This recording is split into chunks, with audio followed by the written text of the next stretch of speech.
G'day YouTube, Ben from Aussie here to bring you another video. This one is going to be G'day YouTube, Ben from... So a float plan is a very simple document, and basically it records who's going kayaking, where they're going kayaking, what time they're leaving and what time they're expected back. And you can make from very, very simple versions to a more complicated version. The one that I'm using is more of a group focused one. I made it on a very simple Excel spreadsheet, but you can look at using more advanced programs if you like.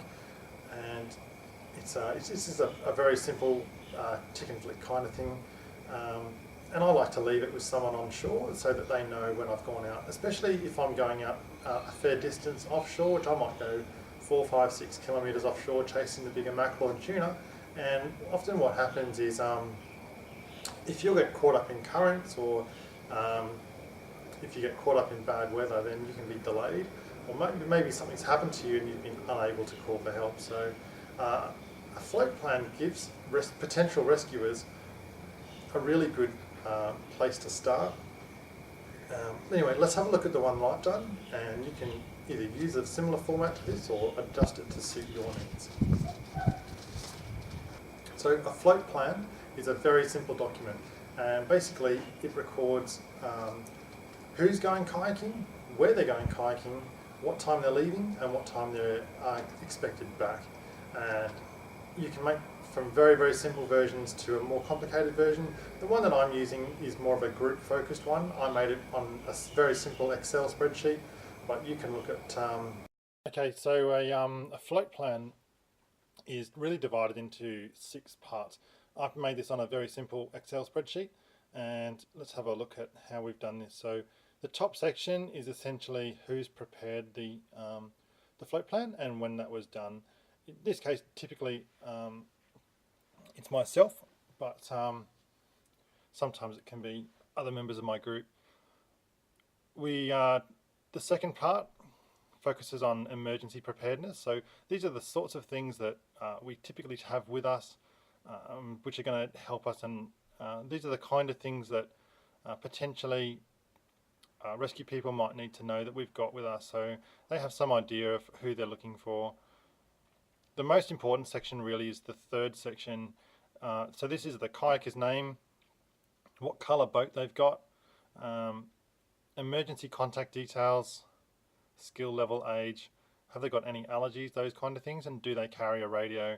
So this is all pretty important stuff. If you get caught in a current out at sea, and I often go 4 or 5 kilometres offshore chasing the bigger mackerel and so on, the tuna and the like, it doesn't take a lot if a storm was to come in, and sometimes when you're in shallower water, which is say less than 15-20 metres, storms can come up quite quickly, and they're not always predicted by the Weather Bureau,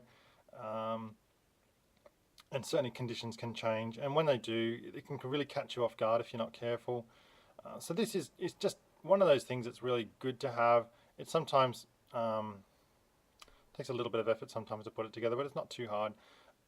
The advantage of using Excel in this case really is that you can just do it, so you can type in a name and all the details of that person will then just populate if you save it properly. It's not a great deal of skill required, and then it's just very simple to put together.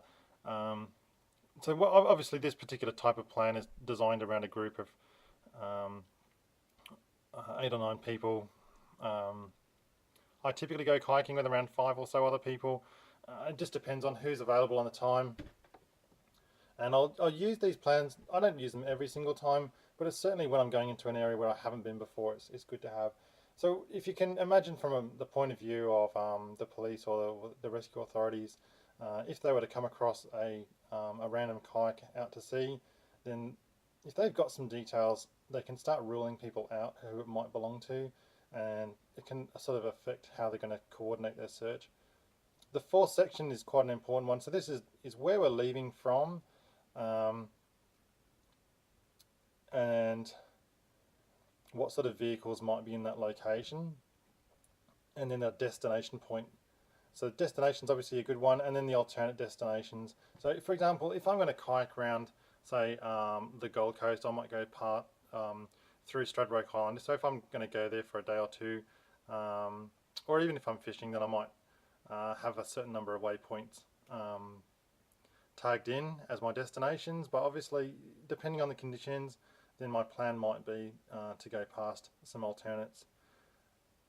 Critically, we need to know where the final destination is going to be, what time and when I'm going to arrive there, and no later than. I think that's a really good one, because this is the cutoff, and if I haven't contacted typically my wife by that stage, she knows to flag it, although that's never been something we've needed to do. And then the vehicles that are going to be at the final destination, if that's going to be a different one than the departure location. So this is a pretty simple idea, guys. It's very useful for when we're kayaking, particularly offshore, and sometimes if we're going to go kayaking up rivers, that kind of thing. This is good information to have, particularly going into sort of areas we may not have been before. Certainly something to think about. This is how I do it. Let me know what you guys do. I realise this isn't a sort of for everyone kind of thing, but I think it's a really good thing to have. So thanks for watching, and I hope you gained some information. Cheers. Well, thanks for watching. I'm going to be building my YouTube channel with an average of 2 videos per week, eventually covering all sorts of topics on kayak fishing, from reviews of gear, reviews of kayaks, location reports, even hook and cook type ideas for you. I'm looking forward to any comments or suggestions you might have. Please leave a comment below, or you can message me directly through YouTube. If you liked the video, please like it.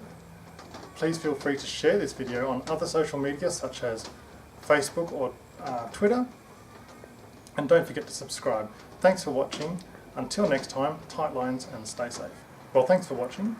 I'm going to be building my YouTube channel with an average of 2 videos per week, eventually covering all sorts of topics on kayak fishing, from reviews of gear, reviews of kayaks, location reports, even